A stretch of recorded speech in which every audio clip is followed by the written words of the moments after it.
तर नमस्कार विद्यार्थी मित्रांनो, आत्तापर्यंत आपण मॉड्यूल 1 मध्ये नेटवर्क बघितलं, क्लाउड म्हणजे काय, नेटवर्किंग म्हणजे काय. त्याच्यानंतर दुसऱ्या मॉड्यूलमध्ये आपण बघितलं की device, basic device, switch, router आणि तुमचं PC एंड टू एंड किंवा लॅपटॉप कसे कन्फिगर होतात. आता सगळ्यात महत्त्वाचं आहे की नेटवर्किंगमध्ये कुठले प्रोटोकॉल्स यूज होतात आणि त्याचं मॉडेल काय आहे नेटवर्किंगचं. ठीक आहे, तर आता पहिल्यांदा प्रोटोकॉल म्हणजे काय, तर आपण ह्या मॉड्यूलमध्ये काय काय शिकणार आहोत. तर आपण रूल्स बघणार आहोत, त्याच्यानंतर प्रोटोकॉल सूट्स, त्याच्यानंतर कुठले ऑर्गनायझेशन्सचे स्टँडर्ड्स जे हे प्रोटोकॉल तयार करतात, त्यांची एकमेकांमध्ये ते कसे कामं करतात. रेफरन्स मॉडेल बघणार आहोत, TCP/IP आणि OSI, आणि त्याच्यानंतर डेटा एन्कॅप्सुलेशन आणि डेटा ॲक्सेस. हे आपण ह्या मॉड्यूलमध्ये आपण शिकणार आहोत. आता प्रोटोकॉल आणि एक कम्युनिकेशन सिस्टीम जर का आपण बघितली, आता तुम्ही कॉलेजला जाता किंवा तुम्ही एका मंदिरात जाता किंवा तुम्ही चर्चमध्ये जाता, मस्जिदमध्ये जाता, तर तिथे जाताना आपल्याला काही बेसिक रूल्स असतात. म्हणजे कॉलेजला जाताना तुम्ही एक फॉर्मल्स घालता ना, तर हे बेसिक रूल्स आहेत. तसे म्हणजे नेटवर्कमध्ये काय रूल्स आहेत, तर आपल्या नेटवर्कमध्ये जे आपले बेसिक रूल्स आहेत, तर त्याच्यासाठी पहिल्यांदा समजून घेऊया की कम्युनिकेशनचे एलिमेंट्स किती आहेत. ते एलिमेंट्स म्हणजे जे मेन असतात की तुम्हाला त्या गोष्टींमध्ये तुमचं सगळी कम्युनिकेशन होणार आहे. तर आता समजा तुम्ही तुमच्या आईशी बोलताय किंवा तुम्ही तुमच्या मित्राशी बोलताय किंवा तुम्ही तुमच्या मैत्रिणीशी बोलताय, तर काय काय लागतं तुम्हाला. एक तर तुम्ही काहीतरी बोलताय, म्हणजे एक आपण बोलूया की सोर्स, की जो बोलणार आहे. त्याच्यानंतर मीडियम म्हणजे हवा, की हवेमध्ये माझा आवाज व्हायब्रेशन्स होतात, वेव्ज होतात, आणि जो समोरचा माणूस आहे त्याला हे जे मीडियम आहे, आवाज माझा हवेमध्ये ट्रान्सफर होतो, आणि जो दुसरा माणूस आहे, जो रिसिव्हर आहे, जो तुमचा मित्र आहे, त्याला हे ऐकायला येतं. तर आता कम्युनिकेशनचे सगळ्यात महत्त्वाचे 3 एलिमेंट्स आहेत, प्रत्येकाने लक्षात ठेवायचं. पहिला एलिमेंट आहे सेंडर, त्यानंतर रिसिव्हर आणि मीडिया. तर त्याला टेक्निकल टर्म्समध्ये आपण बोलतो सोर्स. सेंडर म्हणजे सोर्स, नोट डाऊन करून घ्या.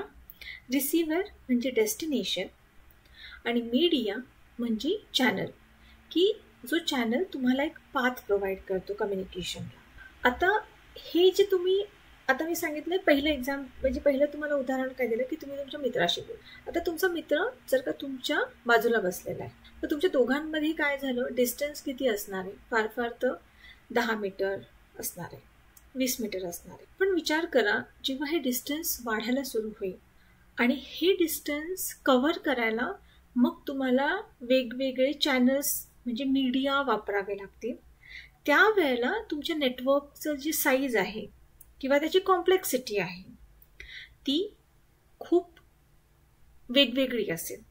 आणि ती वेगवेगळी जी कॉम्प्लेक्सिटी आहे, म्हणजे जर का तुम्ही तुमच्या मित्राशी पुण्यातल्या पुण्यात फोनवर बोलताय किंवा तुम्ही तुमच्या मित्राशी दुसऱ्या कंट्रीमध्ये US मध्ये तुमचा मित्र आहे आणि इंडियामधून तुम्ही बोलताय, तर त्या प्रत्येक वेळेला तुम्हाला कनेक्शन आणि डिव्हायसेस ह्यांचे काही रूल्स असतील. म्हणजे जसं मला जर का लोकल फोन लावायचा असेल तर मी 0 लावत नाही, पण जर का मला STD फोन लावायचा असेल तर 0 लावतो. आपल्याला दुसऱ्या कंट्रीमध्ये फोन करायचा असेल तर त्या कंट्रीचा आपल्याला कोड लावावा लागतो.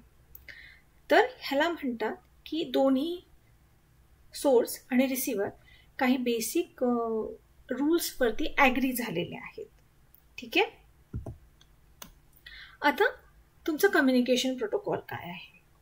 तर प्रोटोकॉल म्हणजे काय, की तुम्ही आता कॉलेजला गेलात किंवा तुम्ही मॉलमध्ये गेलात किंवा तुमच्या पॅरेंट्ससोबत गेलात, तर त्यावेळेला तुम्ही काय करता की तुम्ही एक बेसिक स्वतःसाठी तुमच्या सोसायटीने ठेवलेले रूल्स आहेत, की तुम्ही कपडे कसे घातले पाहिजेत, तुम्ही किती बोललं पाहिजे, कसं चाललं पाहिजे. तर हे सगळे रूल्स कशासाठी आहेत, की तुमची जी सोसायटी आहे ती पर्टिक्युलरली काम झालं पाहिजे सोसायटीमध्ये. असं नाही झालं पाहिजे की कुणी कसं चाललंय रस्त्यावरती, स्ट्रीट लाईट नाही आहे, त्याच्यानंतर जर का आपलं सिग्नल्स नाही आहे तर काय होतील, ॲक्सिडेंट्स व्हायला सुरू होतील. मग आता हे जर का आपल्याला गव्हर्न करायचं असेल नेटवर्क, तर आपण काय करतो की ट्रॅफिक रूल्स फॉलो करतो. आणि त्यामुळे काय होतं, जे सगळेजण लोक आहेत ते आपापल्या डेस्टिनेशनला पोहोचतात. तर हा एक प्रोटोकॉल झाला. तर असे खूप वेगवेगळे प्रोटोकॉल्स आहेत. म्हणजे तुम्ही जर का ट्रॅव्हल करताय तर तुम्हाला सीट बेल्ट लावला पाहिजे, हा एक प्रोटोकॉल झाला. त्याच्यानंतर तुमच्या गाडीमध्ये हेडलाईट पाहिजेत. जर का तुम्ही रात्रीचे ट्रॅव्हल करत असाल, तुम्ही तुमचं ID कार्ड ठेवलं पाहिजे. हे सगळे प्रोटोकॉल्स झाले. तर असे किती प्रोटोकॉल्स आहेत कम्युनिकेशन नेटवर्कमध्ये ते आपण आता बघणार आहोत. तर नोट डाऊन करून घ्या. Definition of protocol. Protocol is a rules that govern your network. परत एकदा सांगते, हे फेडरझनमधली डेफिनेशन आहे आणि हे बेसिक डेफिनेशन आहे. Protocols are the rules that govern the communication network. ठीक आहे, म्हणजे हा एक रूल आहे. प्रोटोकॉल म्हणजे एक म्हणण्यापेक्षा खूप सारे रूल्स आहेत. कारण मी तुम्हाला सांगितलं, तुम्ही ट्रॅव्हल करता तेव्हा एक रूल नसतो तुमच्यासाठी, 50 रूल्स असतात. आणि ते 50ही खूप महत्त्वाचे आहेत, कारण की मला एक सेफ ट्रॅव्हल करायचं आहे, मला ॲक्सिडेंट नको आहे. मग हे सगळे रूल्स आहेत, हे सगळे जे प्रोटोकॉल्स आहेत ते कशासाठी आहेत, तर आपलं जे कम्युनिकेशन आहे, तुमचं जे ट्रॅव्हलिंग आहे ते व्यवस्थित व्हायला पाहिजे आणि त्याच्यावरती कोणीतरी गव्हर्न केलं पाहिजे. गव्हर्न म्हणजे त्याच्यावरती लक्ष दिलं पाहिजे. ठीक आहे. आता हे जे रूल्स आहेत ते डिपेंडिंग ऑन प्रोटोकॉल, म्हणजे तुम्ही कुठला प्रोटोकॉल यूज करताय. म्हणजे तुम्ही वायफाय यूज करताय, इथरनेट यूज करताय, तुम्ही फायबर ऑप्टिक्स यूज करताय, तर प्रत्येक ह्याच्यासाठी प्रोटोकॉल वेगळा आहे. तर आता बघा, हा तुमचा मेसेज आहे. त्याच्यानंतर तुमचा मेसेज सोर्स, तुम्ही जे बोलला ते ट्रान्समीटरला गेलं. ट्रान्समीटरमधून तुमच्या ट्रान्समिशन मीडियमला आलं. ट्रान्समिशन मीडियममधून परत तुमच्या रिसिव्हरला आलं आणि रिसिव्हरमधून मेसेज डेस्टिनेशनला पोहोचलं. आता हे 2 माणसं बोलताना तुम्हाला दिसतंय. जेव्हा आपले 2 PC कम्युनिकेट करतात आणि एक पॅकेट ट्रॅव्हल होत आहे, तर काय होत आहे, तेच होत आहे.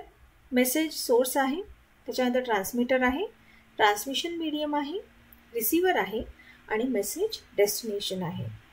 लक्षात ठेवा की 2 माणसं एकमेकांशी बोलणं आणि 2 PC एकमेकांशी बोलणं, हे टर्मिनॉलॉजी तुमच्या नेटवर्किंगची आणि तुमच्या 2 लोकांच्या संभाषणांची ही सारखी आहे. Message source, transmitter, transmission medium, receiver आणि मेसेज डेस्टिनेशन. आता हे जे रूल्स एस्टॅब्लिश होतात तर ते कसे होतात की आता समज 2 वेगवेगळे लोक आहेत, तर ते काय करतात, एक ॲग्रीमेंट तयार करतात. म्हणजे तुम्ही जेव्हा कुठल्या जॉबवर जातात तर तुम्हाला लिहून घेतात की तुम्ही हे कसं वागणार आहे, तुम्ही डिस्क्लोज नाही करणार, आणि हे रेकॉर्डेड असतं.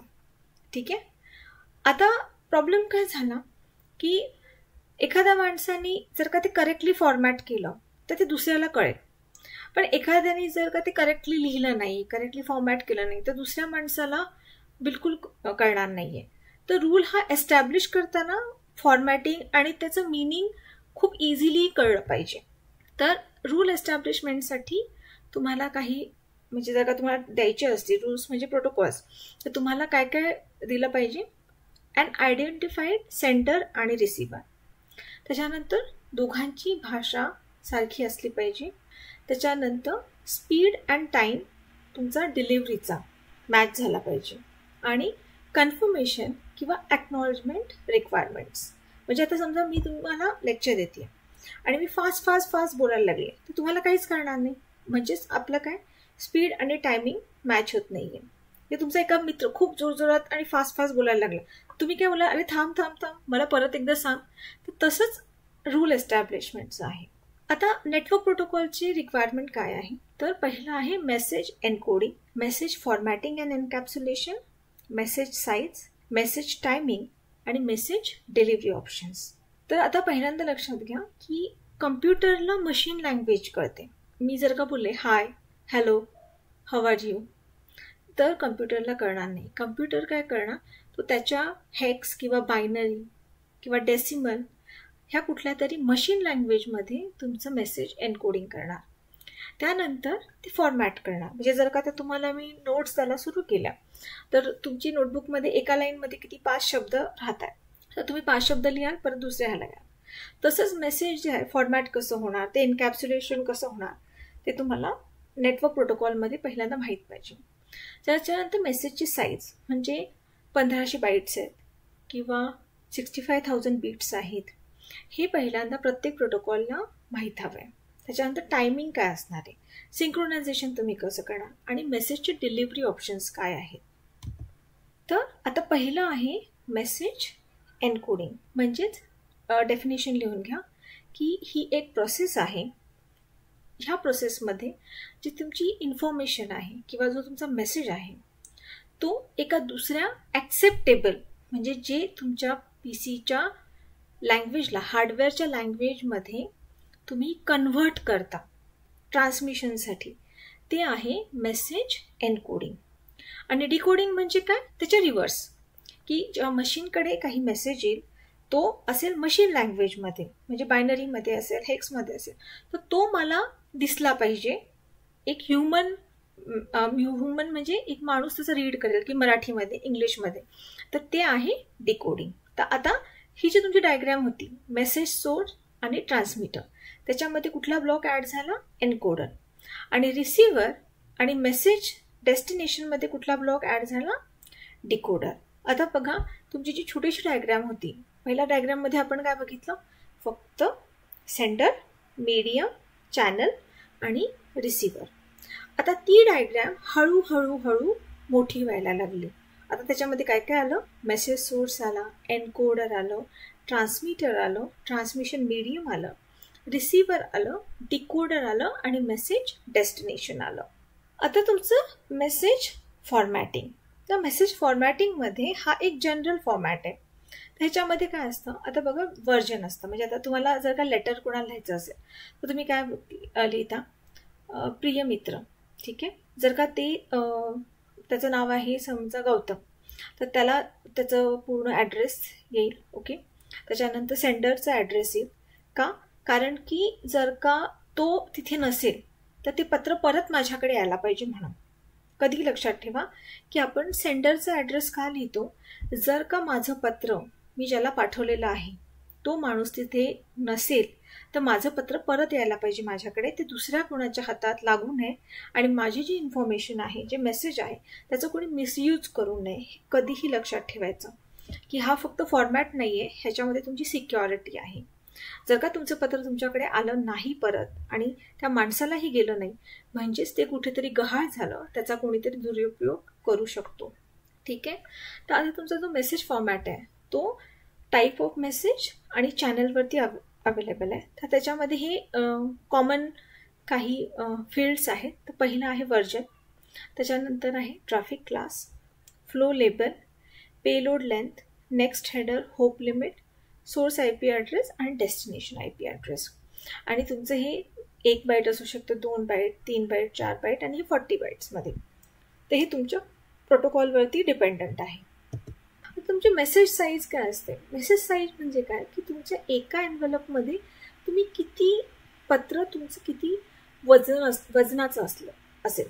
तर म्हणजे तुमच्या आता हार्डवेअरमध्ये तुम्ही किती बिट्स कन्व्हर्ट करू शकता नेटवर्कमध्ये, कारण की तुमचे बिट्स जे आहेत ते एन्कोडेड झालेले आहेत आणि ते आपण जेव्हा ट्रॅव्हल करतोय तुमच्या मीडियममधून, तेव्हा ते फायबर ऑप्टिक्स असेल तर लाईट, साऊंड किंवा इलेक्ट्रिकल इम्पल्सेसमधून ते ट्रॅव्हल करते आणि तुमचं डेस्टिनेशन आहे तो हे सिग्नल डिकोड करतोय आणि त्याला एका मेसेजमध्ये कन्व्हर्ट करतोय.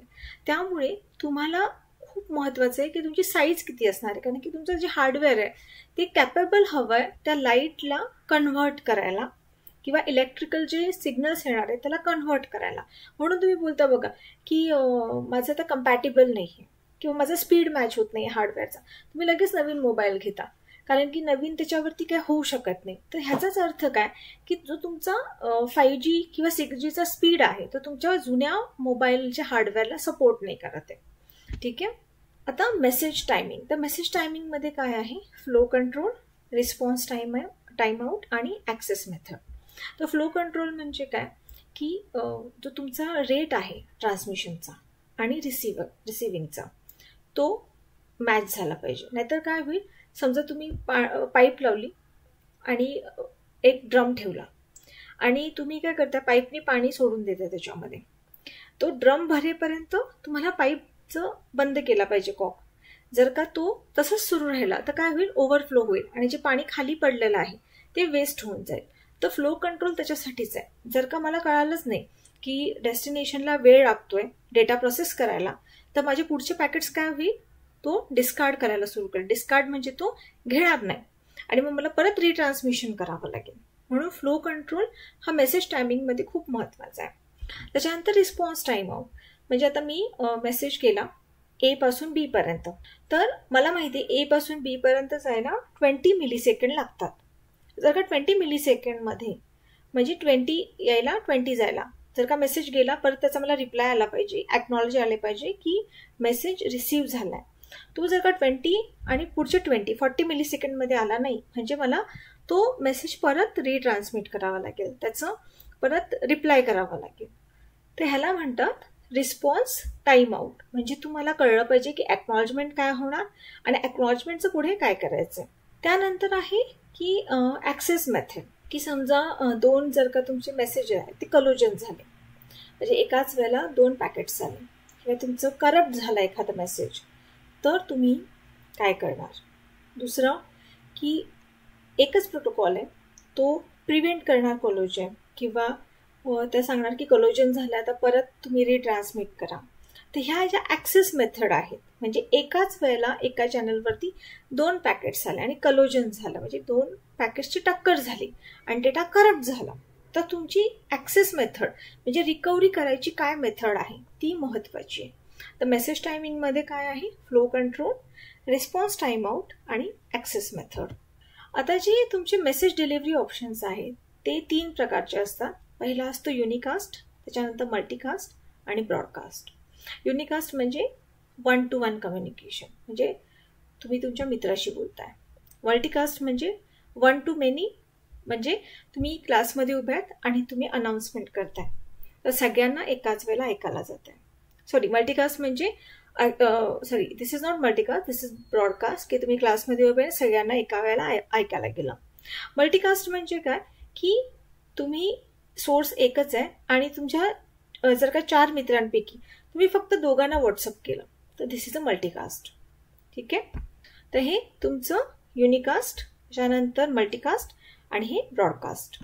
आता तुम्ही जेव्हा सिम्युलेशनला जाता किंवा एखादं डॉक्युमेंट करायचं तुम्हाला, तर तुम्हाला तो डिव्हाइस आहे तर विचार करा PC तुम्हाला ड्रॉ करावं लागेल, म्हणजे वरती एक बॉक्स, त्याच्यानंतर कीपॅड दाखवावं लागेल, मदरबोर्ड दाखवावा लागेल.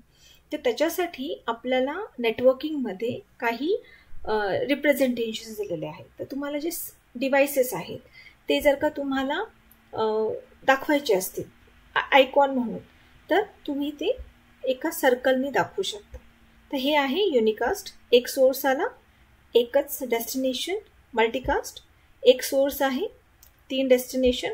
आणि ब्रॉडकास्ट एक सोर्स आहे, सगळे डेस्टिनेशनला मेसेज जातो. For more information of this topic, don't forget to subscribe my channel Pinnacle.